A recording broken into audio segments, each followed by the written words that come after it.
The main reason why I came here and why I invited diplomats accredited to Uganda and why I invited pressmen was in order to show them the skulls and the skeletons of the people who were killed right here in this compound by the battalion of Obote, which was based here. When I passed here, when I was preparing my troops to attack Kampala,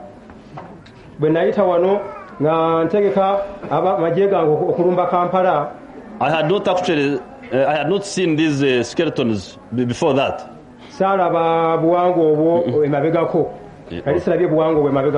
Now when I stopped here, I found skulls just scattered all over the place. Then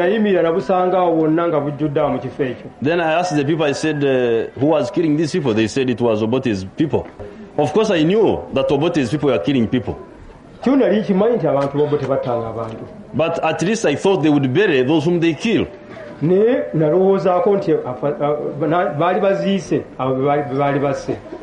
But the skulls were all over here, all over this compound here.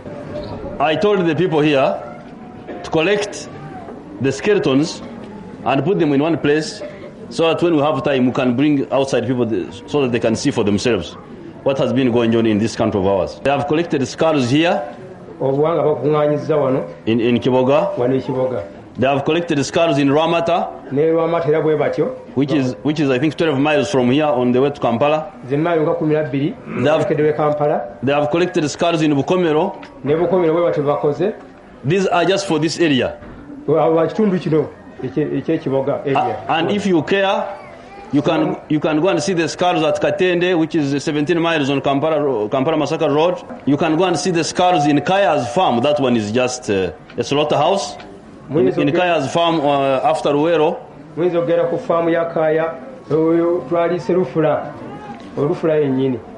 The skull Masulita, all over this place, all over wherever these fellows were staying. I chose this Kiboga at random, but maybe the only point one can make about this place is that these skeletons were right in the barracks, because this was the barracks here. You can travel around, you can see the trenches. The trenches are just around here, because this was the base of one battalion of Obote's special brigade. They had a brigade for counterinsurgency, which they used to call the special brigade. Now, one of the battalions of the special brigade was the Bear Battalion. Even the names are fascist. Bear. The Bear Battalion. It was called the Bear Battalion. It was based here in Kiboga. And what is illustrative for the outside people to understand is that these skeletons were right in the encampment of the Bear Battalion, just here. Because the evidence is there, the trenches are there. These are the houses. I think this was Amari or something like that, because we attacked it twice. We have attacked this place twice. We attacked it on the 1st of June, 1983, and we attacked it the second time on the 24th of August, 1985.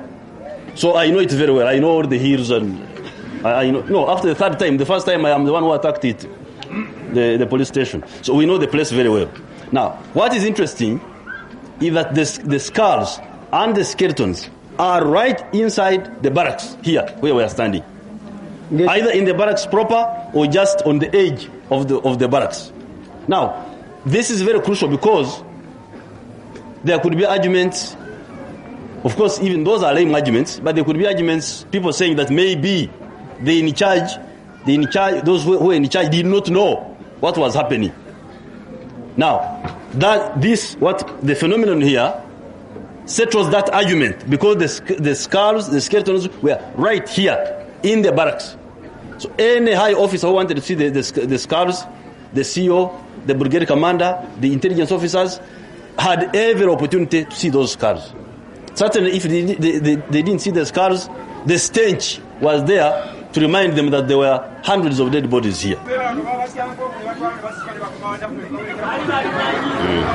The outburst from that old man there was a retort to my comment that maybe the leaders did not know that killings were going on. So he is saying that he himself was a prisoner here, and he pointed out a house where he used to stay, where he used to be kept, and he said they used to pick people and kill them, when he was here. That's what he was saying, that old man. But of course, as you know, we had a lot of difficulty to explain to the outsiders the criminality of Obote's regime. Some, I think, were genuinely skeptical about the evidence we gave them, but I think some knew, but they had other considerations. That's why they did not take the people of Uganda, the plight of the people of Uganda, seriously. Mark you, this battalion was here even after Obote was overthrown. So when we attacked it on the 24th of August, it was 1 month after Okello had taken over, but again, the bodies were here, and even fresh ones had been added.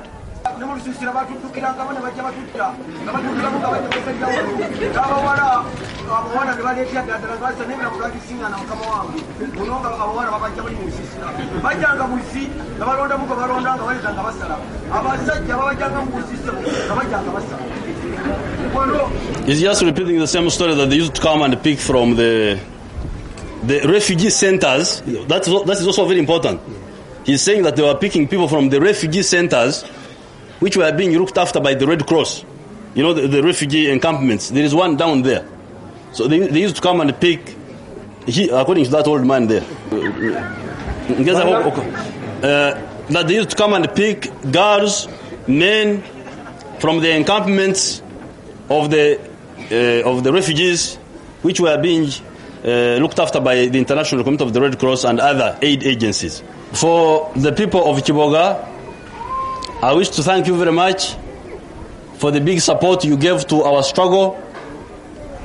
Because you remember, after attacking Kabamba the first time, I passed through here, and I went to the valley, the River Mayanja Valley, the valley of River Mayanja, and we were based there for all these 5 years.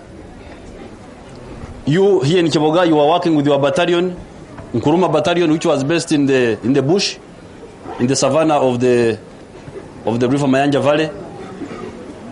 And you gave us a lot of support in spite of the difficulties imposed on you by the regime of Obote and later on of Okello. In Kiboga Hospital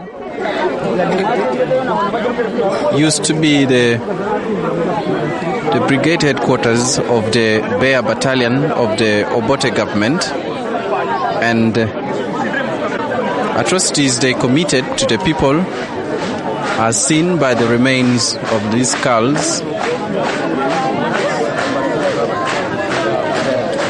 and using all sorts of President Museveni is dismayed at seeing the skulls of these people that were killed during the period when Kiboga Hospital was being used as the brigade headquarters for the Bear Battalion of the Obote government.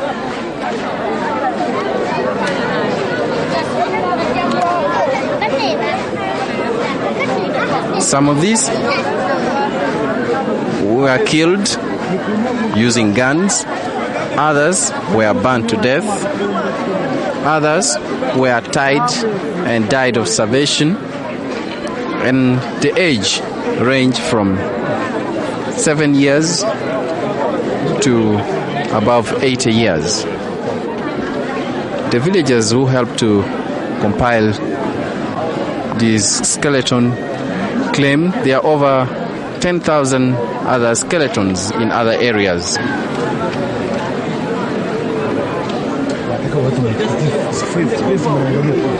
this is the nuts they use. This is the nuts they use. And that's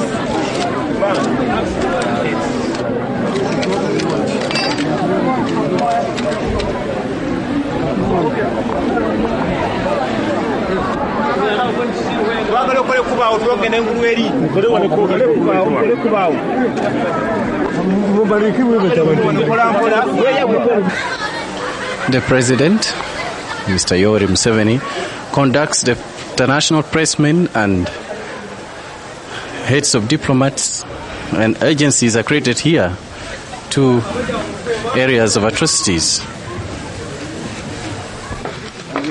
One of the mass graves was excavated to expose the dead bodies.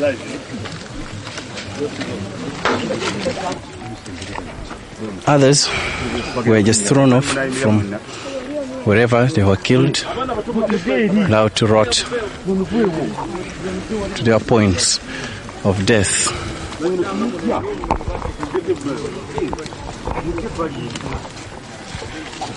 In all, some were burnt. The whole area about. This was the slaughterhouse. This was the slaughterhouse. Even on the hills, but otherwise we would walk the whole day. Even on the hill, there are other places like this. And other dead body skeletons and so. Any questions, pressmen? This is a strange press conference, you know. You can have a press conference here. You are fond of questions. Will the people be brought to justice? This time we don't... President, will these people be brought to justice? That depends on the excellencies here, because these fellows have run to their countries. That depends on the excellencies here. You ask for them. Could we ask the Sudanese ambassador? Just ask for them. Could we ask the Sudanese ambassador? No, let me answer your question, Bwana. One man has asked me, will these people be brought to justice? And my answer is, it depends on the excellencies here. Because the criminals we can lay our hands on are not here, they have run away. So, if the excellencies think they deserve justice, they will be brought. If they don't, then they will stay. So you will be applying for extradition of criminals? That's what I can do. I can apply for extradition. I cannot do more than that. But have you officially asked the Zambian government, particularly President Kaunda is a good Christian, haven't you told him about the things that have been happening here? I will definitely ask him.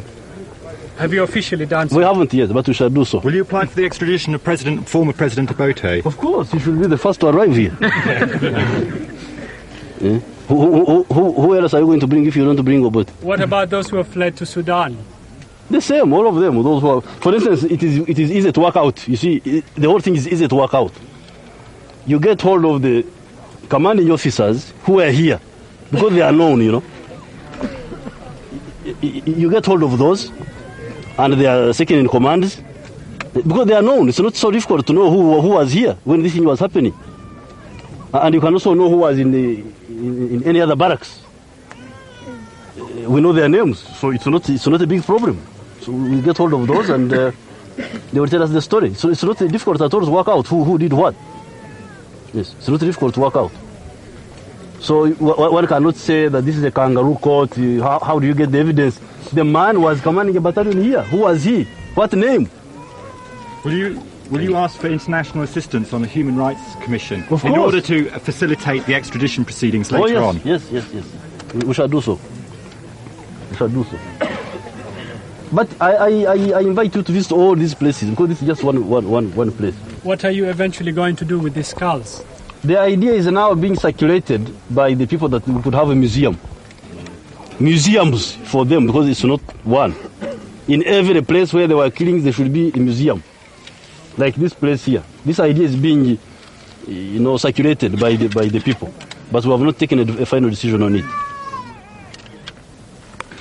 Mr. President, when you arrived here and you found the skeletons and skulls scattered over the place, do you have any rough estimate figure? In the compound there. In the compound, do you have any rough estimate figure of how many bodies were? Those, according to the report of the local people, they say that those there are 237.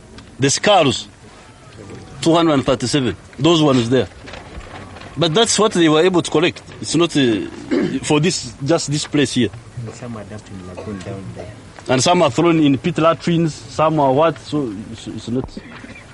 That's what they collected around this compound. But if you go down, there's another place Mr. President, there have been suggestions for the setting up of a commission of inquiry into massacres of this nature. Yes. As you know, Mr. President, I have been in various detentions of this nature, and there are enormous mass graves which cannot be seen from remains like this.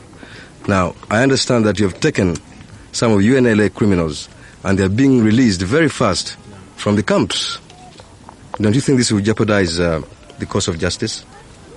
Well, we are trying to, it's reconciliation, we are trying to, those fellows who against whom there is evidence, we arrest if there is evidence against him.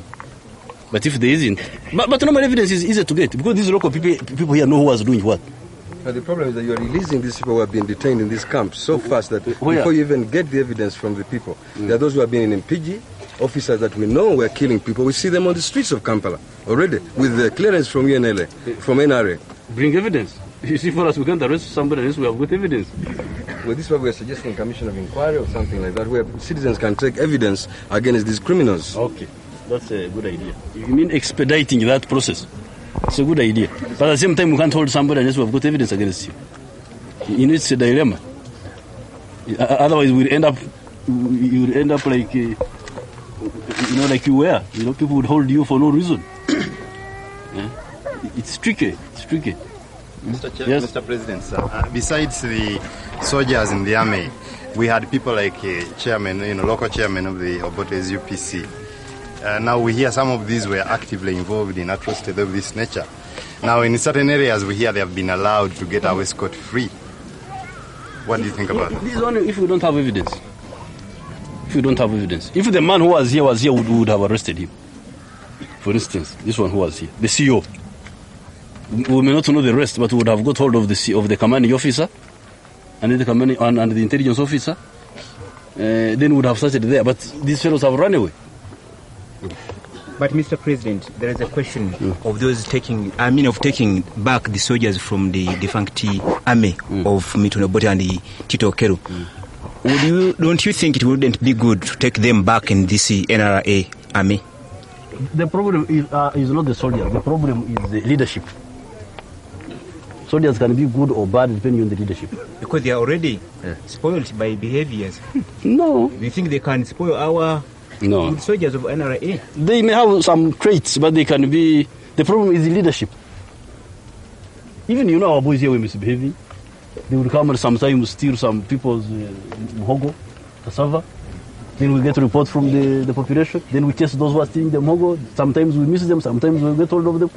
If the leadership is struggling against these wrongs, it cannot go to this extent. But, Mr. President, don't you think that the process of 6 years working with you, building up from a very small nucleus to what you are now, you can't repeat that in the classroom, and you can't repeat this in a lesson? Oh, I am now richer. I'm rich. I've got prisons. I'm a rich man with the prisons, with the locks. I'm a rich man. At that time, I had no prisons. It was difficult to handle anybody. You see, the only effective punishment we had was execution. If you put him in the bush, he can escape, run through the bush and go. But now I'm a rich man. I've got prisons of all manner.